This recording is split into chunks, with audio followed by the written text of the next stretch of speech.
এবারে আমরা পড়বো আজকে এন্ডোপ্লাজমিক রেটিকিউলাম। এন্ডোপ্লাজমিক রেটিকিউলাম হচ্ছে একক পর্দা বেষ্টিত একটি নলাকার অঙ্গাণু, যেটা নালী বা থলিযুক্ত সংযুক্ত হয়ে একটা জালকের মতো আকার তৈরি করে সাইটোপ্লাজমের মধ্যে।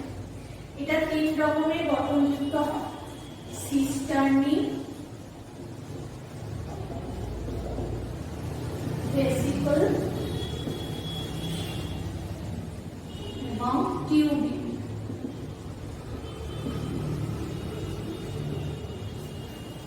সিস্টার্নি কিরকম দেখো, এই যে নিউক্লিয়াসের ঠিক কাছেই অবস্থিত হয়, লম্বা চ্যাপ্টা থলির মতো শাখাহীন নিউক্লিয়াসের কাছে থাকে আর সাইটোপ্লাজমে সমান্তরালভাবে সাজানো থাকে।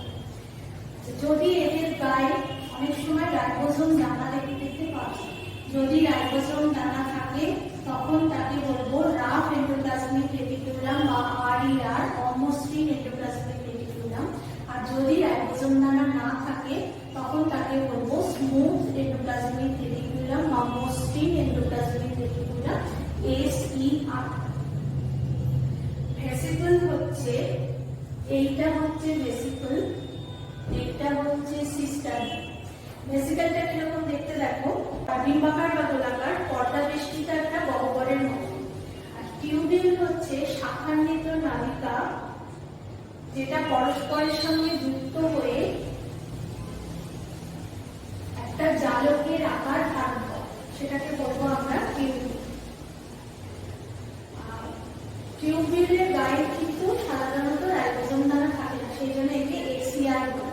এন্ডোপ্লাজমিক রেটিকুলামের কাজ কি হবে, এটা অবশ্যই করে সাইটোপ্লাজমীয় একটা গঠন তৈরি করবে বা সাইটোপ্লাজমের কাঠামো তৈরি করে একটা যান্ত্রিক তার দৃঢ়তা প্রদান করবে। আর এন্ডোপ্লাজমিক, এই যে অমসৃণ এন্ডোপ্লাজমিক রেটিকুলাম, এটা প্রোটিন সংশ্লেষ করে, আর মসৃণ এন্ডোপ্লাজমিক রেটিকুলামরা ফ্যাট সংশ্লেষ করে। টেস্টোস্টেরন, প্রোজেস্টেরন এরকম ধরনের কয়েকটি স্টেরয়েড হরমোন এরা ক্ষরণ করে। আচ্ছা, এখানে আরেকটা প্রসঙ্গাণু হচ্ছে গলগি বডিস। এই গলগি বডিসটা হচ্ছে আদর্শ কোষের সাইটোপ্লাজমের নিউক্লিয়াসের নিকটে থাকে একক পর্দা বেষ্টিত একটি অঙ্গাণু। এরও কিন্তু 3খানা অংশ আছে। এটা না একটা চ্যাপ্টা থলির মতো দেখতে একটা অঙ্গাণু। আর এর যে 3টে অংশ আছে সেটা হচ্ছে একটা সিস্টার্নি, টিউবিউলো ভেসিকল এবং ভ্যাকুয়াল। সিস্টার্নি কোনগুলোকে বলবো,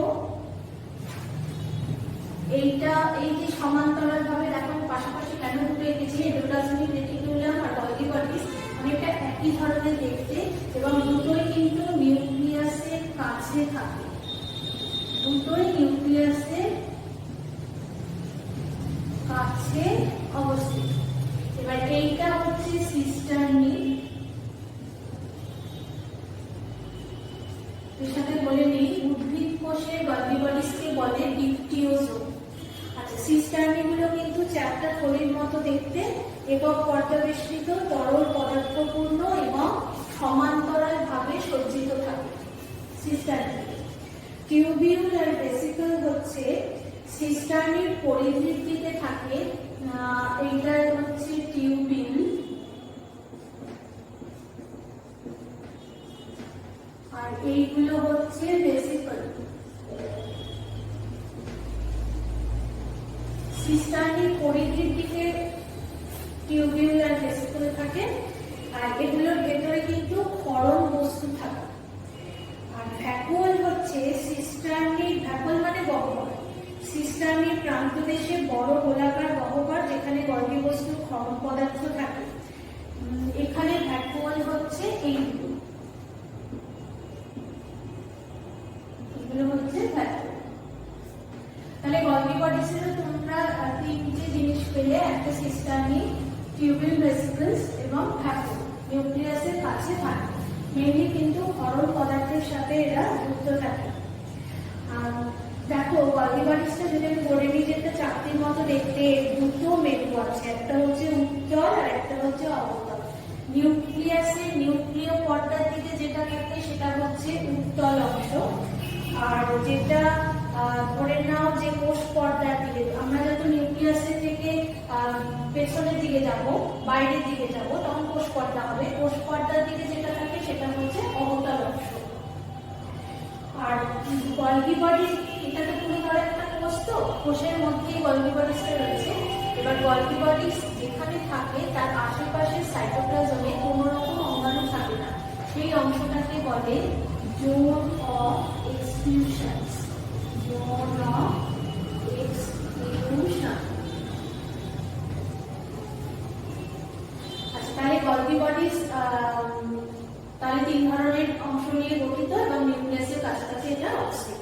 গলগি বডিসের কাজ কি? উৎসেচক, হরমোন এবং নিউক্লাস এগুলোকে ক্ষরণ করে, বিভিন্ন প্রকার খাদ্যবস্তুর সঞ্চয় ভাণ্ডার হিসেবে কাজ করে এবং শুক্রাণু অ্যাক্রোজোম গঠনে কিন্তু গলগি বডিসের একটা বিশেষ ভূমিকা আছে।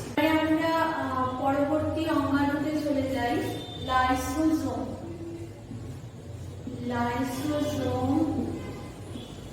লাইপোপ্রোটিন দিয়ে গঠিত এরকম একটি অঙ্গাণু। ইউক্যারিওটিক প্রাণী কোষে থাকে। একক পর্দাঙ্গীরা উৎসেচকপূর্ণ ক্ষুদ্র থলির মতো দেখতে,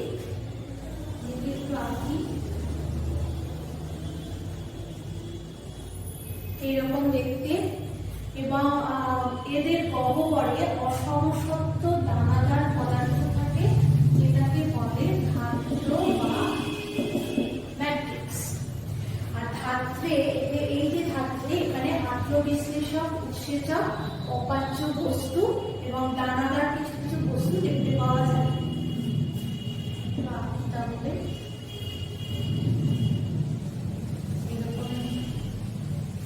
দেখতে লাইসোজোম, এটা হচ্ছে উৎসেচক, এর সাথে দানাদার বস্তুও থাকে, আর ভ্যাকুয়াল থাকে, কিছু প্রোটিন অণু থাকে, এগুলো ধরে নিই প্রোটিন অণু।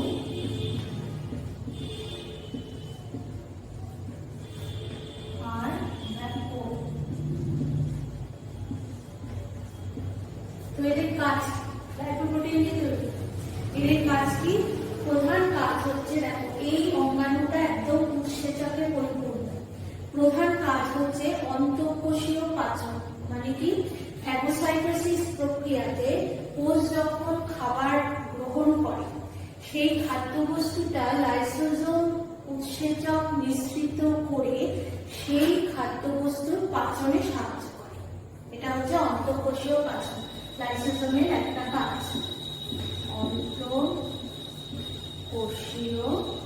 পাচন। এর সাথে সাথে আরেকটা করে বহিঃকোষীয় পাচন। এরকম উৎসেচক মিশ্রিত করে কোষের বাইরে কোনো বস্তুকে সে পাচিত করছে। এর একটা উদাহরণ হচ্ছে শুক্রাণু উৎসেচক নিক্ষেপণ করে ডিম্বাণুর প্রাচীরকে গলিয়ে দেয়, পাচিত করে দেয়। তার ফলে শুক্রাণু খুব সহজেই ডিম্বাণুর কাছে প্রবেশ করতে পারে। আরেকটা কি করে? দেহের প্রতিরক্ষায় একটা গুরুত্বপূর্ণ ভূমিকা পালন করে। দেহের প্রতিরক্ষায় তোমরা জানো শ্বেত রক্তকণিকা দেহের প্রতিরক্ষায় যথেষ্ট সাহায্য করে আমাদের। সেই শ্বেত রক্তকণিকায় লাইসোজোম দিয়ে উৎসেচক মিশ্রিত করে ব্যাকটেরিয়া, ভাইরাস সেগুলোকে ধ্বংস করে। এই লাইসোজোমকে বলে আত্মঘাতী ধ্রুবক। কেন বলে? কারণ লাইসোজোম যে উৎসেচক ক্ষরণ করে সেই উৎসেচক দিয়ে নিজের কোষের অঙ্গাণুগুলোকেও সে পাচিত করে দেয়, করে সেই কোষটা মৃত্যুবরণ করে। সেই জন্য লাইসোজোমের আরেকটা নাম হচ্ছে আত্মঘাতী ধ্রুবক। উৎসেচক যখন অপ্রয়োজনীয় কোষীয় অঙ্গাণুকে পাচিত করবে তখন তাকে বলে অটোলাইসিস। এখানে অনেকগুলো টার্ম কিন্তু বলি। এবারে আমরা করব কোষ গহ্বর বা ভ্যাকিউল।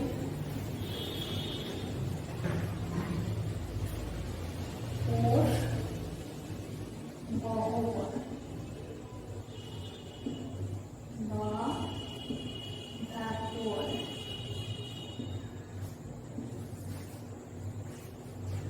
আবরণী বেষ্টিত সাইটোপ্লাজম বিহীন গহ্বর, এটা একটা নির্দিষ্ট কিন্তু কোনো আকার নেই। ওই যে আমি কোষ এঁকেছিলাম, ধরো এখানে একটুখানি এঁকে রাখি।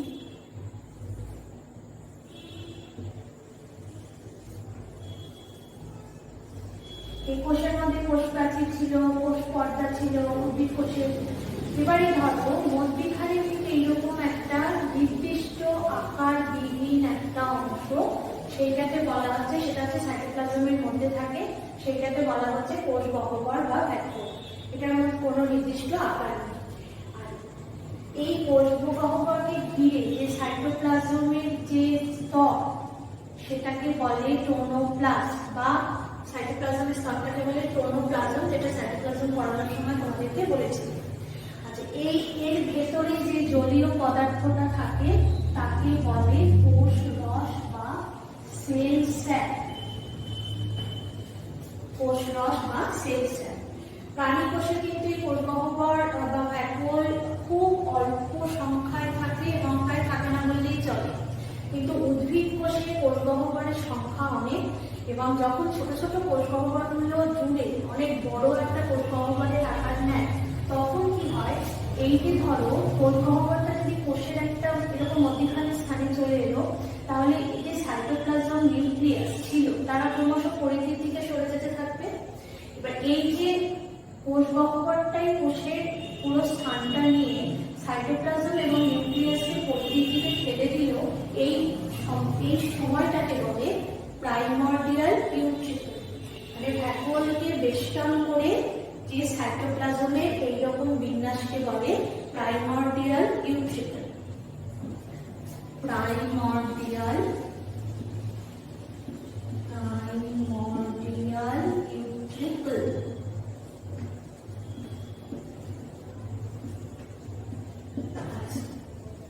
এই কোষ গহ্বর বা ভ্যাকুয়ালের কাজ কি?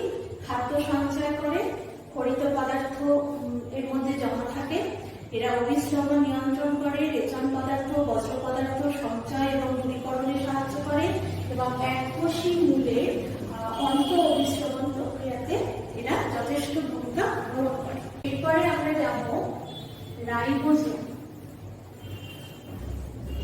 এই একটা অঙ্গাণু, এর আবার পর্দা বিহীন অঙ্গাণু। তোমরা কিন্তু দ্বি-একক পর্দা বেষ্টিত অঙ্গাণু করলে, একক পর্দা বেষ্টিত অঙ্গাণু করলে, বা রাইবোজোম হচ্ছে আবার পর্দা বিহীন একটা অঙ্গাণু। এটা ক্ষুদ্র গোলাকার বা উপবৃত্তাকার কোষ অঙ্গাণু এবং রাইবো নিউক্লিয় প্রোটিন দিয়ে গঠিত হচ্ছে এই রাইবোজোম। আদি কোষের সাইটোপ্লাজমে থাকে, আর আদর্শ কোষের নিউক্লিয়াসে এই রাইবোজোমকে দেখতে পাওয়া যায়। এর আগে এন্ডোপ্লাজমিক রেটিকুলাম বললাম, ওখানে যে RER, রাফ এন্ডোপ্লাজমিক রেটিকুলামের মধ্যে রাইবোজোম জানা পেয়েছিলে। এর গঠনটা কি? এর গঠন হচ্ছে উপবৃত্তাকার, দুপাশ থেকে ঈষৎ চ্যাপ্টা দুটি উপ-একক বা অপ-একক নিয়ে গঠিত।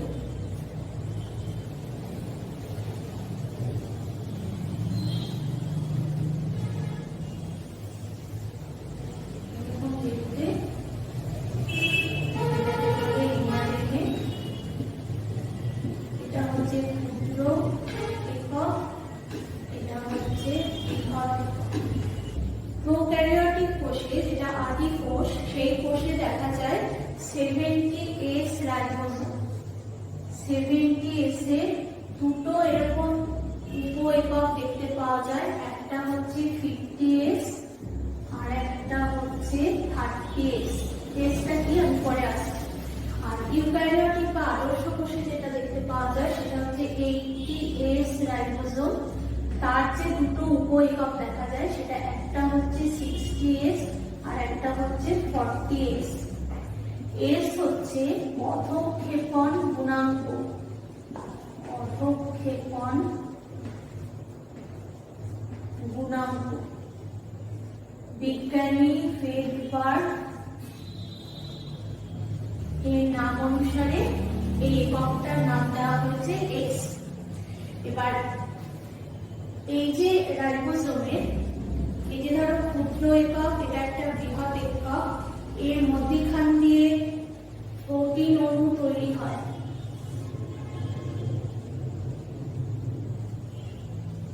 রাইবোজোমকে বলে কিন্তু প্রোটিন ফ্যাক্টরি। শরীরের সমস্ত প্রোটিন অণু এই কারখানাটাতে তৈরি হয়, এই জন্য রাইবোজোমকে বলে প্রোটিন ফ্যাক্টরি বা প্রোটিন কারখানা। আর যদি ধরো এই যে আরএনএ এর মধ্যে এমআরএনএ এর মধ্যে, এমআরএনএ মানে তোমরা পরে পড়বে আরএনএ 3 ধরনের আরএনএ পাওয়া যায়, এমআরএনএ, আরআরএনএ, টিআরএনএ। এটাকে মেসেঞ্জার আরএনএ বলে। এই মেসেঞ্জার আরএনএ যদি গায়ে যদি পরপর রাইবোজোম এরকম সাজানো থাকে তখন তাকে বলে পলিরাইবোজোম। আচ্ছা, রাইবোজোমের প্রধান কাজই হচ্ছে কিন্তু প্রোটিন উৎপন্ন করা। এই যে আমি বললাম হেডবার্গ বিজ্ঞানীর নাম অনুসারে এস দেওয়া হয়েছে। হেডবার্গ একক বা এস দিয়ে রিপ্রেজেন্ট করা হয়। পদক্ষেপণ গুণাঙ্ক মানে কি হচ্ছে এই যে বৃহৎ এককগুলো বা ক্ষুদ্র এককগুলো অধঃক্ষেপিত হয়ে যাবে, যত বড় একক সেটা তাড়াতাড়ি অধঃক্ষিপ্ত হয়, সেই অনুযায়ী কিন্তু এদেরকে নাম দেওয়া হচ্ছে। এবারে চলো আমরা রাইবোজোম আর লাইসোজোমের যদি একটু পার্থক্য করে ফেলি।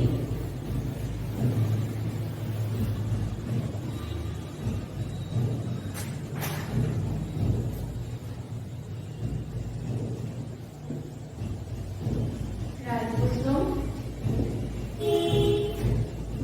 লাইসোজোম।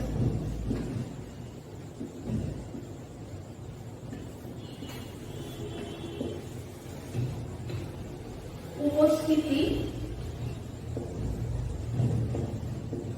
সমস্ত সজীব কোষ,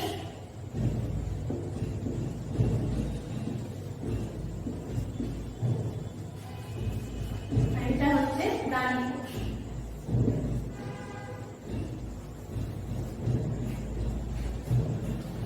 আবরণ, পর্দাবৃত নয়, একক, পর্দাযুক্ত। অবস্থান,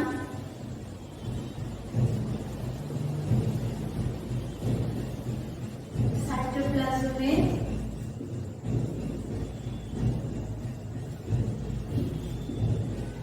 গিয়ার, এন্ডোপ্লাজমিক রেটিকুলামে নিউক্লিয় পর্দা।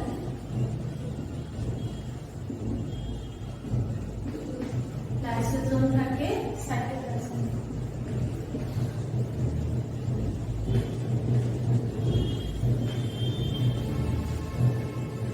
কাজ কি? প্রোটিন সংশ্লেষ করা,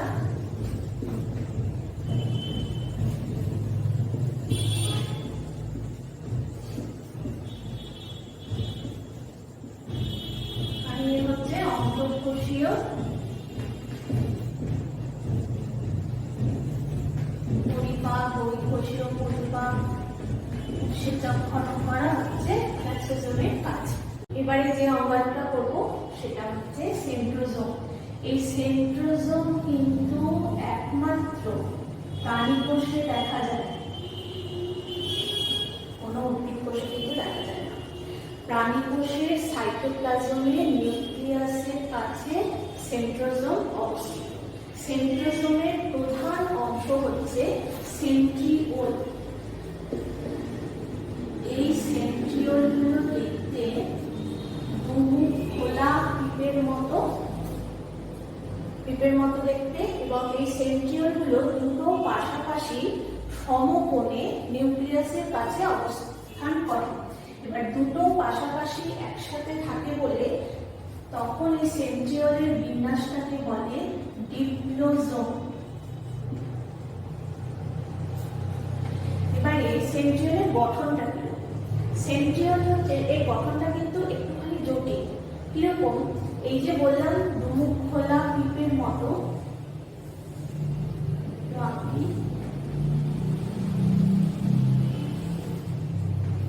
ঠিক এই সেন্ট্রোজোমের কেন্দ্রে থাকে সেন্ট্রিওল।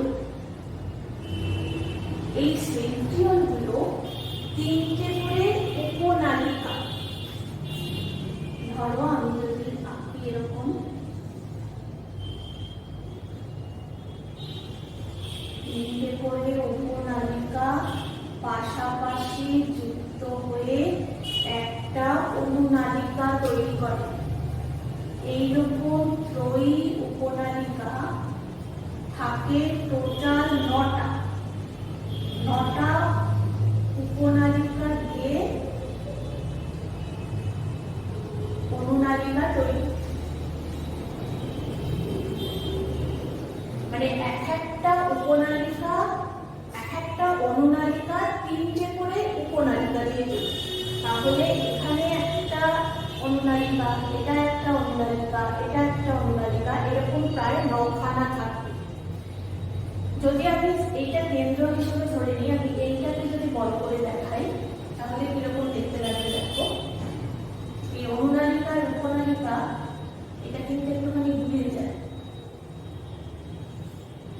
এটা 9টা হবে, 1 2 3 4 5 6 7,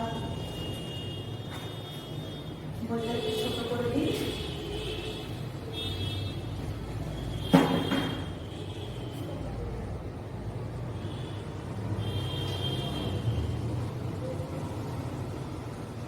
1 2 3 4 5 6,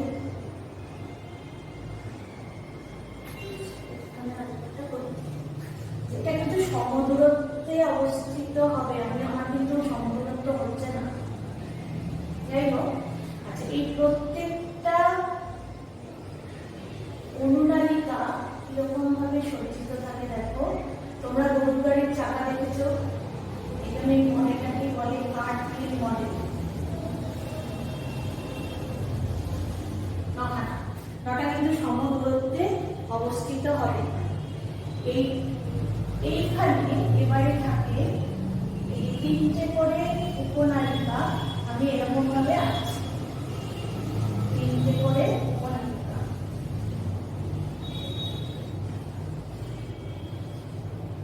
4 হলো, 5 হলো, সমদূরত্বে কিন্তু হতে হবে, 7, 1 2 3 4 5 6 7 8 9। বিজ্ঞানী ফ্রেড হোল 1968 খ্রিস্টাব্দে এই যে উপনালিকাগুলোর ভেতর থেকে বাইরে পর্যন্ত নামকরণ করেছে A B C D। প্রত্যেকটা ত্রয়ী, 3টে করে উপনালিকা মানে প্রত্যেকটা ত্রয়ী, এ উপনালিকা যুক্ত হয় পার্শ্ববর্তী ত্রয়ী সি উপনালিকার সাথে, প্রত্যেকটা এ যুক্ত হয় সি এর সাথে, ঠিক এইরকম ভাবে গঠনটা তৈরি হয়, প্রোটিন যোজক দিয়ে যুক্ত থাকে। এটাকে বলছে কার্ট হুইল মডেল।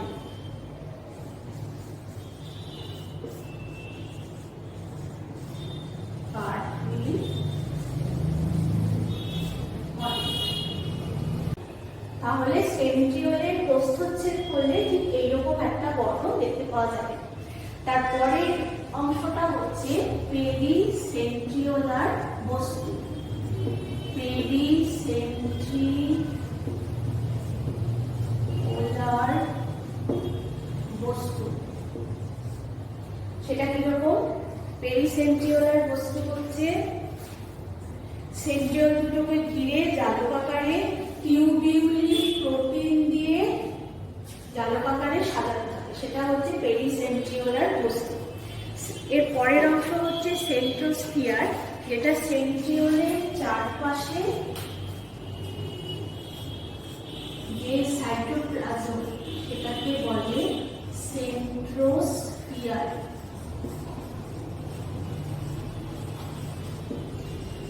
আর হচ্ছে অ্যাস্ট্রাল রশ্মি।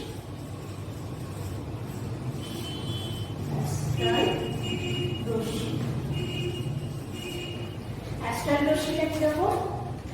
সেন্ট্রোজোম থেকে বাইরের দিকে রশ্মির মতো অনুনালিকাগুলো সাজানো থাকে, সেগুলোকে বলা হচ্ছে অ্যাস্ট্রাল রশ্মি। তাহলে সেন্ট্রোজোম প্রাণী কোষে থাকে একমাত্র নিউক্লিয়াসের কাছে, সাইটোপ্লাজমে থাকে। তার 4টে অংশ: সেন্ট্রিওল, পেরিসেন্ট্রিওলার বস্তু, সেন্ট্রোস্ফিয়ার আর হচ্ছে অ্যাস্ট্রাল রশ্মি।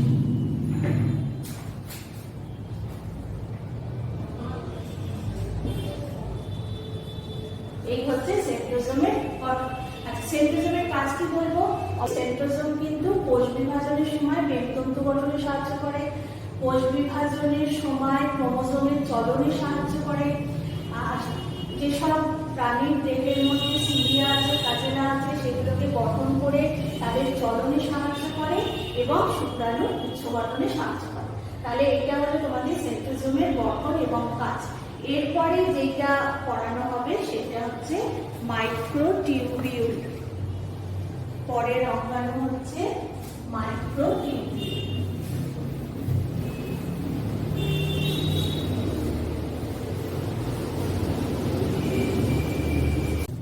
মাইক্রোটিউবিউলটা কিরকম?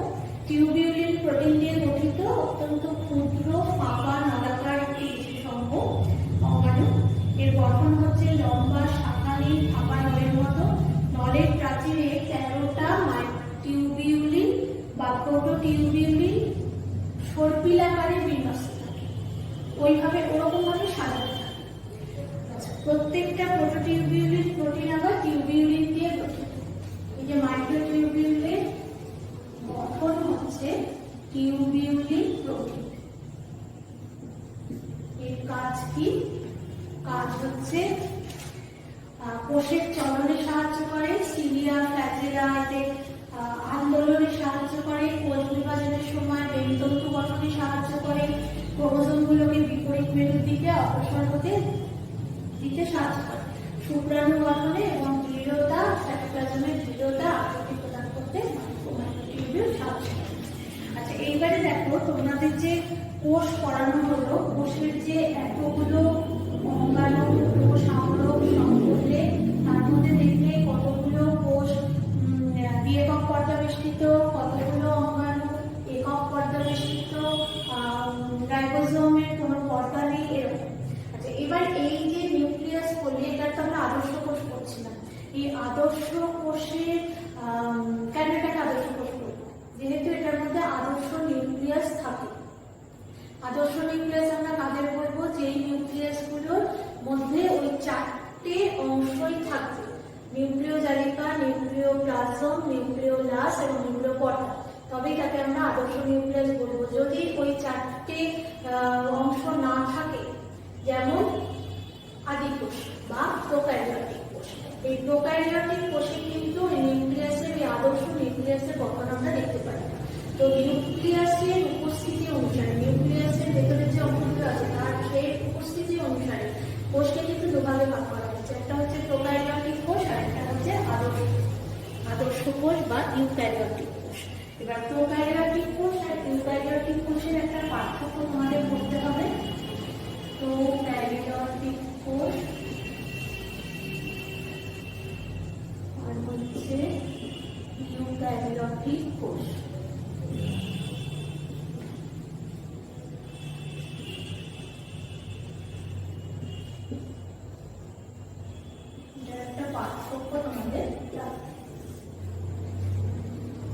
প্রথম আমরা যদি বলি যে নিউক্লিয়াস দিয়ে না হয় শুরু করি।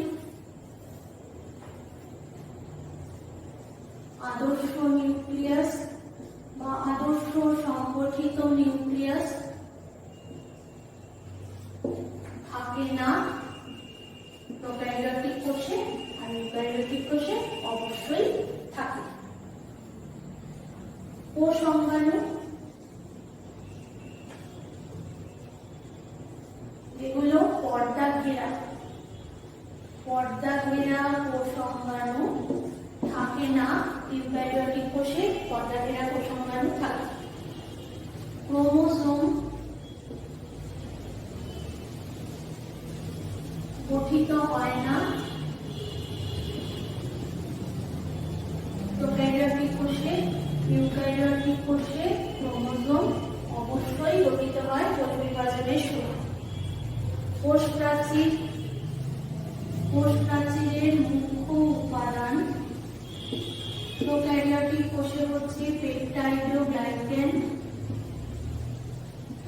বা পলিপেপটাইড, গ্লাইকেন,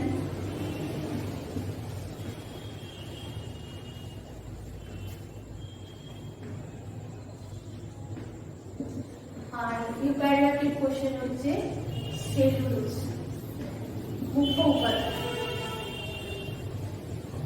রাইবোসোম, প্রোক্যারিওটিক কোষে রাইবোসোম কিরকম? রাইবোসোম পড়ানোর সময় বলেছিলাম 70S আর এটা হচ্ছে 80S।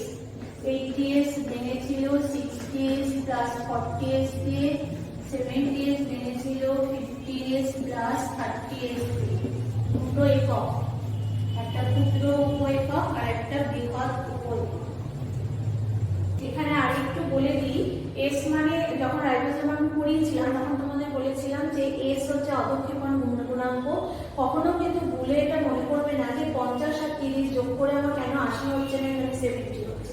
এই যে এস অধঃক্ষেপণ গুণাঙ্ক, এটা আরেকটুখানি আবার বলে দিই তোমাদের। এটা হচ্ছে এই যে রাইবোসোম বলেছিলাম দুটো উপ একক অধ একক দিয়ে তৈরি, একটা বৃহৎ হয় একটা ছোট হয়। এবার এই যে বড় একক ছোট একক বা প্রোক্যারিওটিক কোষ বা ইউক্যারিওটিক কোষে এই রাইবোসোমের মধ্যে যে রাইবোসোমাল আরএনএ বা আরআরএনএ প্রোটিন থাকে তাদের পরিমাণ কিন্তু সমান হয় না। এবার যার যত বেশি পদার্থটা থাকবে তত তাড়াতাড়ি সেটা বৃহত্তম হবে এবং সে তত তাড়াতাড়ি অধঃক্ষিপ্ত হবে। এবার অধঃক্ষিপ্ত হওয়ার সময় যেই জায়গায় এসে থামবে সেইটাই কিন্তু হয়ে যাবে তার একক। এটা যখন 70 আর এটা যখন 80, তার মানে প্রোক্যারিওটিক কোষে ওই আরআরএনএ প্রোটিনের পরিমাণ কম ইউক্যারিওটিক কোষের থেকে। আবার এই একটা জিনিস নিয়ে যখন আমি দুখানা উপ একক বা একক নিয়ে কথা বলবো তখন এই যে 50 মানে এটা হচ্ছে বড়, 30 মানে এটা হচ্ছে ছোট একক। এবার এ তাড়াতাড়ি যত ভারী হবে সে তাড়াতাড়ি অধঃক্ষিপ্ত হবে, সেই জন্য তার মানটা বেশি। আর যে ছোট হবে যার ওই পদার্থগুলো কম পরিমাণে থাকবে সে একটু পরে পরে গিয়ে অধঃক্ষিপ্ত হবে, সেই জন্য সেটার মানটা কম। ইউক্যারিওটিক কোষের ক্ষেত্রেও কিন্তু তাই। এটা হচ্ছে এস মানে বিজ্ঞানী বেলবার্গের নামানুসারে এটা করা হয়েছিল এস একক। ঠিক আছে, এরপরে হচ্ছে কোষ বিভাজন।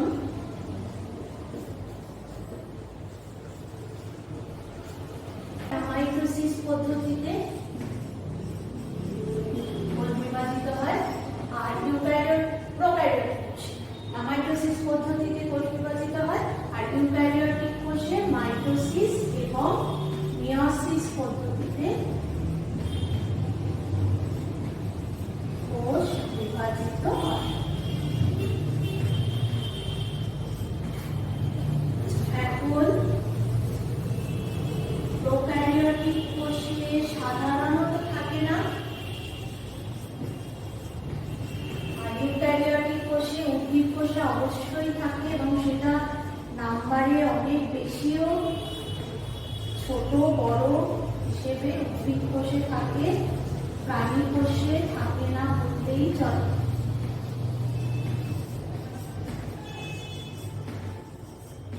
থাকলেও খুব অল্প পরিমাণে।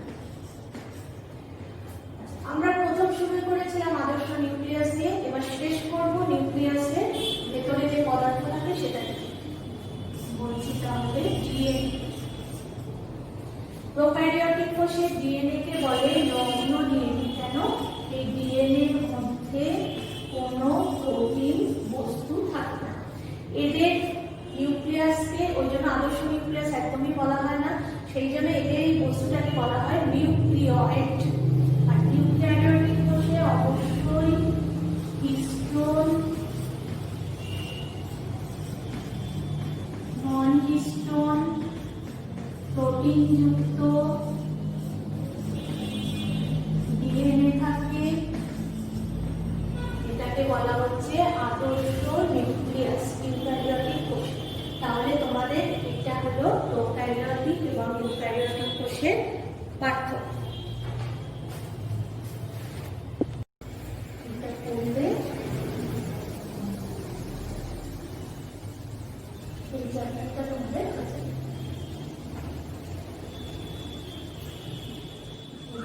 কোষ আর প্রাণী কোষ।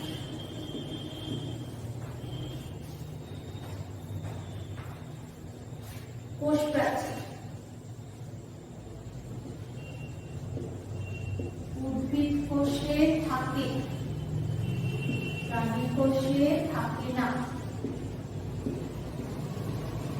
পিনোসাইটিক গহ্বর মানে পিনোসাইটোসিস আর ফ্যাগোসাইটোসিস। কোষ যখন খাবার গ্রহণ করে তখন যদি তরল বস্তু গ্রহণ করে তখন সেটাকে বলবো আমরা পিনোসাইটোসিস, আর যদি কঠিন বস্তু খাদ্য হিসেবে গ্রহণ করে তখন বলবো ফ্যাগোসাইটোসিস। পিনোসাইটিক গহ্বর কিন্তু উদ্ভিদ কোষে থাকে না, প্রাণী কোষে থাকে। সেন্ট্রোজোম উদ্ভিদ কোষে থাকে না, প্রাণী কোষে থাকে। প্লাস্টিড উদ্ভিদ কোষে থাকে, প্রাণী কোষে থাকে না। লাইসোজোম উদ্ভিদ কোষে থাকে না, প্রাণী কোষে থাকে। মুখস্থ করতে হবে কোনটা থাকে কোনটা থাকে না। ভ্যাকুয়াম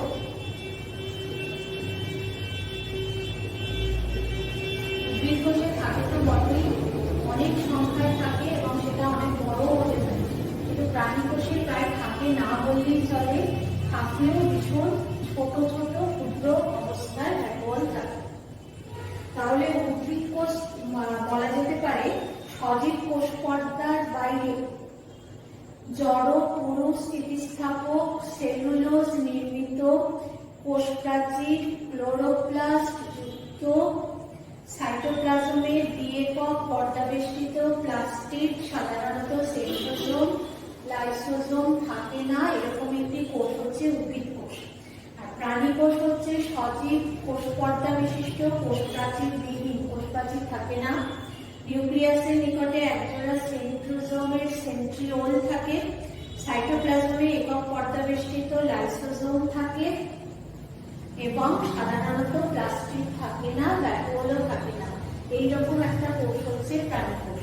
তাহলে তোমরা এই যে চ্যাপ্টারটা পড়লে কোষের সাথে কোষের গঠন, কোষের মধ্যে কি কি আছে, তাদের গঠন, তাদের কাজ, এই সম্বন্ধে পুরোটা তোমাদের জানিয়ে দেওয়া হলো।